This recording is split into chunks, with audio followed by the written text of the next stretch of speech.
طبق اطلاع رادیو آزادی در شمال کشور حکومت محلی بینای مدرسه را به مکتب موسیقی سپردند.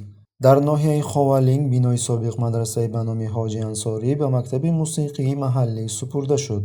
مدرسه یگانه در منطقه کویلاب سال 2013 پس از قبول قانون نوی درباره دین بسته شده بود. چند پیش رئیس حکومت ناحیه خوالینگ پرویز اکرمزاده در کنفرانس مطبوعاتی اطلاع داده بود که بینای مذکور پس از گذرانیدن تعمیر به مکتب موسیقی سپرده شد. طبق گفته‌های او عین زمان دو دسته موسیقی کودکانه شش مقام و فلک به بینای سابق مدرسه کوچیده ایستادند. مدرسه به نام حاجی انصاری از زمان شورش قهرمان مردمی واسع از عصر 19 ارزی وجود دارد.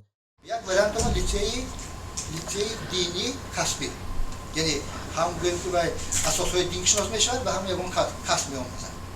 فقط آخر یک چی دینی که هم روزگذرانی مسجد. یادداشت می‌کنیم که امروز در تاجیکستان با بهانه مبارزه علیه تروریسم تمامی مدرسه‌ها و دیگر دانشگاه‌های اسلامی فعالیتشان قطع گردیده است. پیش می‌دانستم پرزیدنت اون مسجد رفته از مسجد چی می‌گیرد وای؟